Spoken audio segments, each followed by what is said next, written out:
Western Australians have been enjoying the luxury of isolation from other COVID states, hitting the road in record numbers.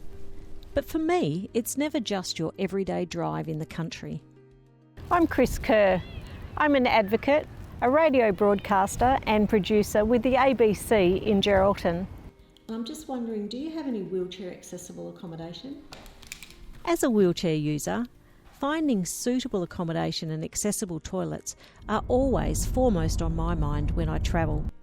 It's not that there aren't accessible options out there, it's just knowing where to find them. Let's look for somewhere to stop. There's a parking sign and some toilet signs, so that's a good sign. Get it? There he is. Oh look, there's a wheelchair toilet down there. Yeah, but how do we get there? There's all these stairs. We must We'll have a look around the back, shall we? Yeah, maybe we can park down. Government is already driving better accessibility, and now it's up to tourism and accommodation providers to do their part. I was just wondering if I could get someone from maintenance to come down and give me a hand to take the wheels off the bed, please. Yeah, it's just a little bit high and I can't get into it easily. So I can't just hire or rent a regular room. I've always got to find the accessible room. And most often or not, they come at a price which is more than what a standard room costs. Then there's all the little things, like finding and getting into shops along the way, carrying your coffee, and reaching the supplies. Oh, can you just come and grab the cups for me, please? When you're on holiday, seeing the sights is part of the experience. And then there's some great examples of how well it can work when accessibility is included from the start.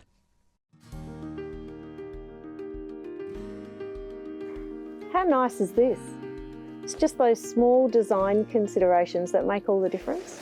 So you can come with your friends and family and you can actually get under the table and you can join in the conversation without feeling like you're perched on the edge.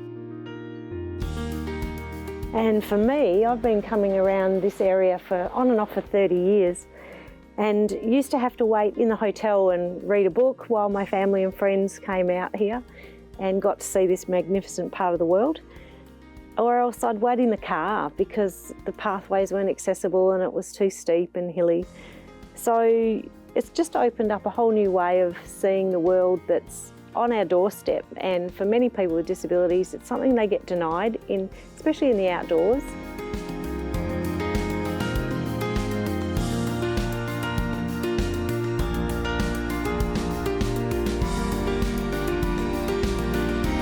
To have access really changes the game for someone and their family to be able to do stuff together without those endless compromises about how much you can do and how far you can go and whether it's accessible or not, or whether you just say you go and have a great time and mean it, genuinely mean it, but miss out on that opportunity to do stuff together.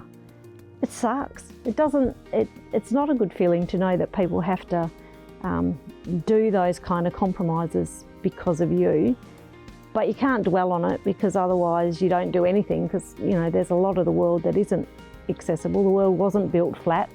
But we need to make sure that moving forward it is, and that people with disabilities of all sorts can participate.